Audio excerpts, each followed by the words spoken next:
Active check. First meeting na naman to ng November. Matik na naman yan, meron kaagad yung meeting. 6 PM na nga ginanap kasi yung iba humabol lang galing trabaho. Dito napagmitingan yung mga bagong officer na napagbotohan namin nung nakaraang anibersaryo. At syempre magde-December na. Ang pinagmitingan na naman namin dito ay parating na Christmas party. At syempre yung magiging pondo na naman sa chapter namin. Ito rin ba sa chapter nyo? Laging may pondo. Para kung sakaling may mga proyekto, may mapaghuhugutan ng perang kailangan. Kaya nakasama na yan sa master list namin para sa Disyembre. Sa chapter nyo ba, napag-usapan na ba ang inyong Christmas party? Tutok na tutok yung mga brad kasi usapang ambagan na naman. Importanteng may pondo sa bawat chapter. Or sa mga chapter nyo, ito kasi sa amin, pag sakaling may nangangailangan, pwede mong mahiram. Just in case lang nagkaroon ng emergency ang mga bawat brad. Pero yung pondo na pinaglalaanan namin para talaga sa mga proyektong gagawin pa namin. Sarap lang kasi sa pakiramdam, buwan-buwan meron kayo proyektong nagagawa. Kaya pag sumali ka sa ganitong kapatiran, sama mo to sa 5 master list mo na kailangan mong gampanan sa buhay.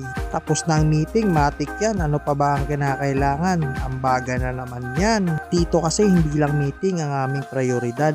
Kailangan din namin magkamustahan sa buhay-buhay. Minsan yung ibang brad or sis hindi na nagpaparamdam. Pero hindi natin masisisi ang bawat brad na hindi maka-attend kasi may kanya-kanya rin silang pinagkakabisihan sa buhay-buhay. Naglabas na ng sombrero yung brad, matik yan, ambagan na naman. Sa ambagang ganito, wala namang sapilitan kung sino lang gusto magpaiwan. Alam natin yan lahat na may happy-happy sa tuwing may ganitong kaganapan. Desperado yung brad na makasingil sa lahat para syempre masarap-sarap ang inuman. Pati yung kapatid ko bumunot na. Yan kasi gustong-gusto niya rin sumali sa aming kapatiran.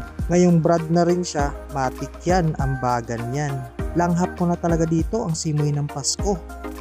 O syempre, uwian na yan. Sa mga magpapaiwan, magpaiwan na. Sila nga palang tatlo yung magkakabatch, yung katrabaho ko at kapatid ko. Nitong nakarang anibersaryo lang sila nabigyan. Natutuwa lang talaga ako dito sa chapter ko kahit hindi kami magkadugo o magkapamilya. Magkakapatid kaming turingan. Kung din ba kayo sa chapter nyo, di ba ang saya? Kaya wag na wag mong kakalimutan yung kapatirang pinasukan mo. Capital S sa lahat.